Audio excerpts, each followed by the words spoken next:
Pascal Bataille, l'un des animateurs les plus emblématiques de la télévision française, n'était pas simplement un visage familier pour des millions de téléspectateurs, il incarnait également un style unique d'animation.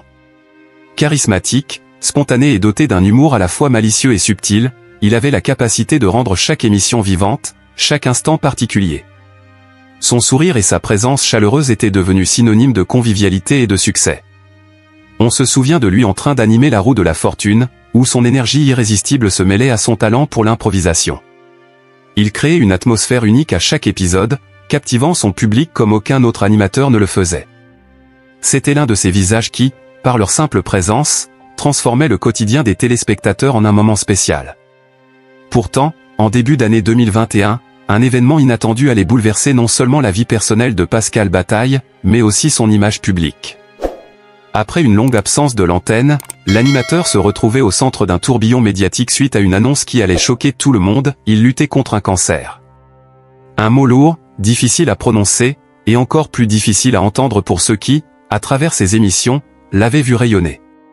Pascal, à travers une conférence de presse intimiste et très émotive, a révélé qu'il était confronté à une maladie grave.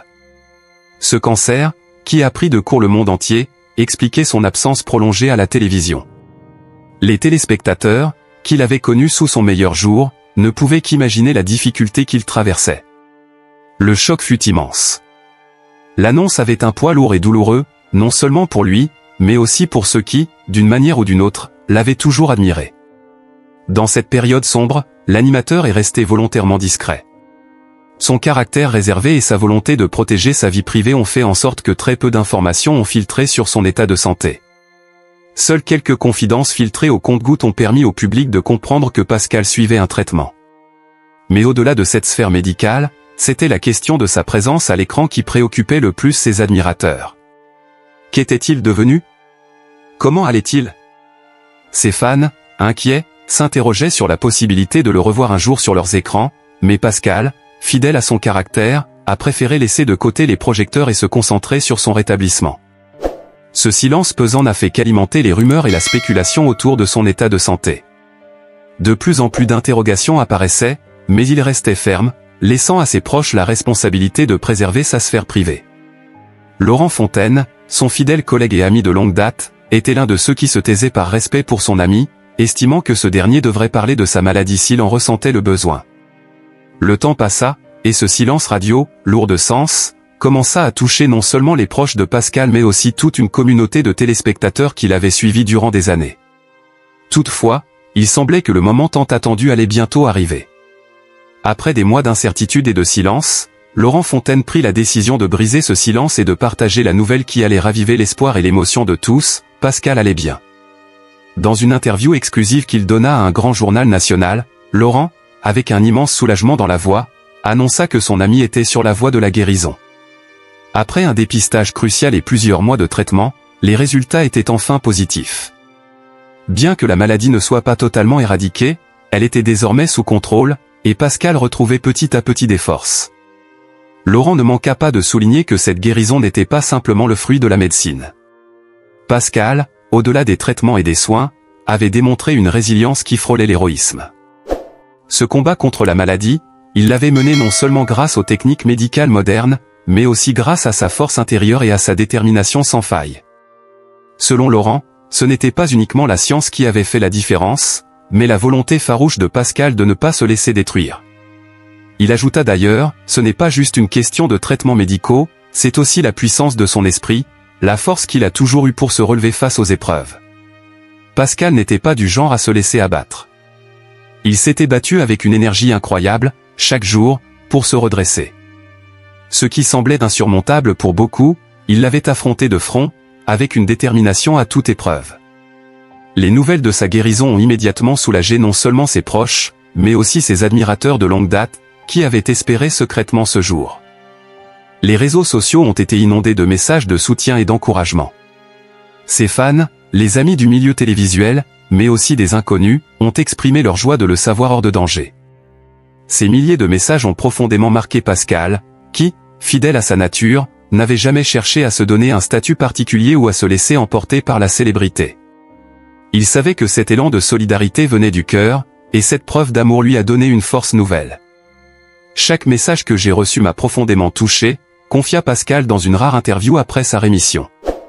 Il y a des jours où tout semble sombre, mais ces petites lumières, ces messages de soutien, m'ont permis de garder espoir et de continuer à me battre. Cette vague d'amour et de reconnaissance qu'il reçut de la part de ceux qui l'avaient fait rêver pendant des années fut pour lui un puissant moteur de motivation. Cette connexion profonde avec son public lui donna la force de lutter encore plus fort. Au-delà du soutien du public, Pascal a également pu compter sur sa famille pour l'accompagner à chaque étape de son parcours. La présence constante de sa compagne Carla, ainsi que de ses enfants et de ses proches, lui a permis de surmonter les pires moments de solitude. La famille, la véritable force qui l'a soutenu, a été un pilier fondamental tout au long de ce combat. Pascal n'a jamais cessé de dire combien il était reconnaissant pour leur soutien. Ce lien indéfectible avec ses proches lui a permis de rester fort et d'espérer. Ma famille a été à mes côtés à chaque instant, dans les moments les plus sombres comme dans les plus lumineux, affirmait-il avec émotion. Une fois les premières étapes de rémission franchies, Pascal s'est retrouvé à un tournant. Il savait qu'il devait être prudent avant de reprendre sa carrière. Il n'était pas question de revenir sur les plateaux trop rapidement. Il fallait d'abord qu'il soit certain de son état physique et mental avant de se relancer. Les médecins lui conseillaient de faire preuve de patience, et Pascal, bien qu'impatient de retrouver son public, comprenait qu'il fallait donner la priorité à sa santé. Il y avait une pression, bien sûr, mais il savait que son retour devait se faire dans les meilleures conditions possibles. Il voulait être prêt, non seulement pour lui-même, mais aussi pour ses téléspectateurs qui l'attendaient. L'idée de faire son grand retour à la télévision n'était pas seulement un projet professionnel pour Pascal, mais aussi un véritable défi personnel. Cependant, son retour, bien qu'annoncé avec prudence, était inévitable. Les producteurs, les chaînes de télévision, mais aussi ses amis du milieu, étaient tous impatients de revoir l'animateur sur les plateaux. Mais Pascal, fidèle à son tempérament, n'avait pas l'intention de se précipiter. Le public l'attendait, certes, mais ce retour ne pouvait pas se faire dans la hâte. Ainsi, quelques mois après l'annonce de sa rémission, Pascal fit une entrée en douceur sur le petit écran. Ce n'était pas un grand retour triomphal, mais un projet plus intimiste et symbolique, une émission spéciale consacrée à son parcours, à sa guérison et aux leçons qu'il en avait tirées. Le public l'accueillit à bras ouverts, dans une ambiance pleine d'émotion et de sincérité. Les applaudissements qui retentirent dans le studio étaient sincères, et Pascal, bien que toujours marqué par l'épreuve qu'il venait de traverser, n'en revenait pas de voir à quel point il était aimé et soutenu. Il était ému, mais plus que tout, il était profondément reconnaissant.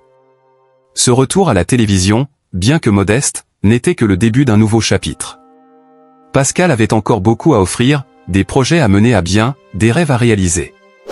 Et avec un public qui le soutenait et une famille qui l'aimait, il était prêt à repartir à la conquête de sa vie. Ce n'était pas simplement un retour à la télévision.